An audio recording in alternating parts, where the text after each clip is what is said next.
as montanhas estavam todas cercadas pelos inimigos, e quando aquele jovem ele sai e ele contempla as montanhas cercadas, ele olhou com os olhos materiais. E o profeta ora e pede para que Deus abra os olhos dele. Então que nós nessa manhã possamos pedir a Deus para que abra os nossos olhos espirituais.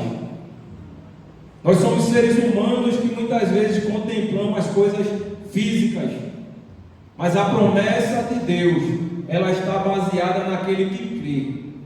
A promessa, o cumprimento da promessa está baseado naquele que acredita que em meio a toda dificuldade, Deus é poderoso para fazer-nos chegar aonde Ele disse que chegaríamos. Eu não sei a luta que você está enfrentando, eu não sei a trajetória, o deserto que você está passando, mas o mesmo Deus que fez a promessa a Moisés é o Deus que cumpre a promessa em Canaã. Mas ninguém disse que seria fácil. Ninguém disse que chegaria lá e iria já morar, iria já pegar dos frutos. E pense comigo, um líder chegando para os seus liderados e causando todo esse pavor, todo esse medo, todo esse impacto. Se a gente continuar lendo o texto,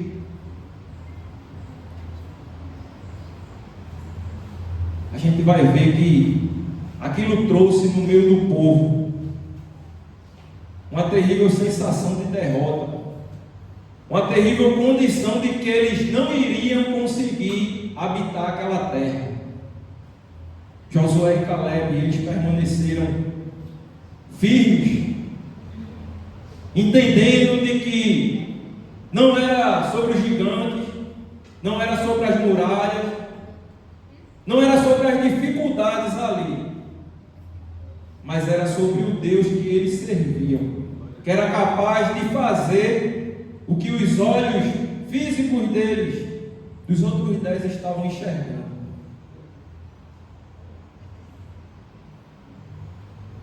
Aqueles 10 homens, eles irritaram a Deus, a ponto de eles promover no meio do povo um descrédito, uma descrença no que Deus poderia fazer. A Bíblia diz, irmãos, que a fé é o firme fundamento das coisas que a gente não vê,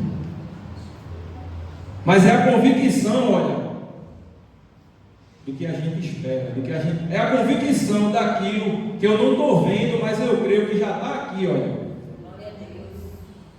Eu vou usar um exemplo aqui, pegar um gancho aqui. Bruno, Noemi, quanto tempo esperando? Isso é fé. 12 anos de casado, de repente, e aí? Olha, a bênção. Você não está vendo, meus irmãos, mas Deus, Ele é poderoso para fazer muito mais do que aquilo que pedimos ou pensamos. Aleluia! Glória ao nome do Senhor Jesus. Talvez os nossos olhos físicos não estejam alcançando, mas porque Jesus disse assim: se tu tiveres fé do tamanho de um grão de mostarda, tu vai dizer a esse monte aqui, ó, te transpõe daqui para lá. Será que Jesus estava brincando? Entre a fé e a incredulidade, só depende de nós. Deus se irrita com o povo ao ponto de dizer: olha, Moisés, eu vou acabar, eu vou destruir. E Moisés ali, como um tipo de Cristo, intercede pelo povo. E veja o que Moisés diz para Deus: mas Senhor, como é que as outras nações elas vão entender, tu libertasse o povo e trouxesse aqui para... E Deus, Ele se compadece. Mas a sentença de Deus é que, em meio àqueles 10 líderes, em meio a todos aqueles que tinham participado do censo, de uma contagem, Deus disse que aqueles dos 20 anos para cima não entrariam na terra. Entre a fé e a incredulidade, ela mostra o nosso comportamento, a nossa condição de acreditar naquilo que nós não estamos vendo, mas entender que quem prometeu é fiel para cumprir. Aleluia. E a incredulidade, ela se baseia em a gente não fazer caso de Deus. Porque Deus, quando Ele faz uma promessa, meus irmãos, a promessa de Deus, que nem a gente vê, o exemplo, é prego batido e é ponta virada. Tenta tirar. Deus, Ele cumpre. Mas entre o passo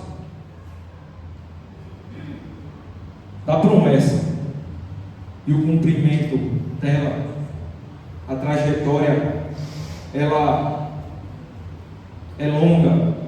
O processo não vai ser fácil. E analisando esse texto aqui, por causa das murmurações daqueles líderes que levaram o povo a se corromperem ali, a desacreditarem de Deus, vem um julgamento da parte de Deus. Como está a nossa fé nessa manhã?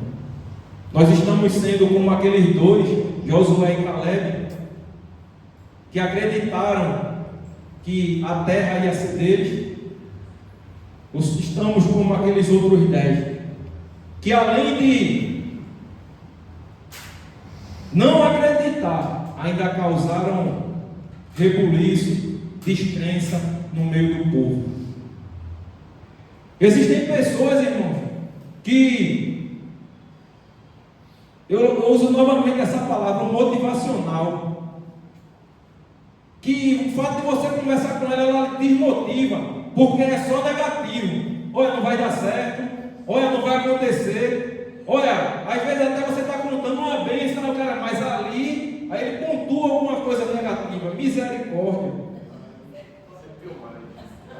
Mas, olha, esse mais aí é dúvida, meu irmão.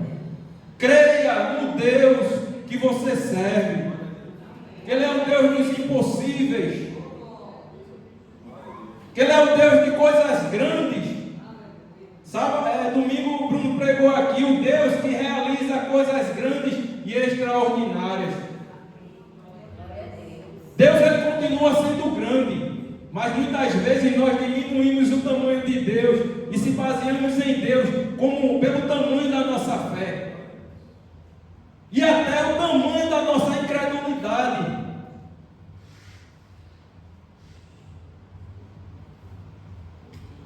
Louvado seja o nome do Senhor. E em meio a tudo isso, trazendo para a vida espiritual, se a gente for entender que o Egito, ele simboliza o mundo, a escravidão. Glória a Deus. O deserto, ele simboliza as dificuldades, as trajetórias, o curso da nossa vida. Aí eu posso recapitular. Muitos aqui já nasceram em um lar evangélico. Muitos foram libertos e a cada dia nós somos libertos. Porque, nem a gente viu na lição, buscando a santificação, o processo de ser liberto a cada dia e de vencer, de buscar fazer a vontade de Deus. Nós não vivemos, não andamos, não estamos mais no Egito. E alguém usa até a expressão, Canaã é logo ali. Já viu essa expressão? Mas entre o Egito e Canaã, se prepare, porque não vai ser fácil. Mas se você e eu colocarmos o Deus dos impossíveis em nossa frente, assim como Ele operou no meio do povo, Ele vai operar na nossa vida. O Egito simboliza o mundo, com as suas coisas pecaminosas.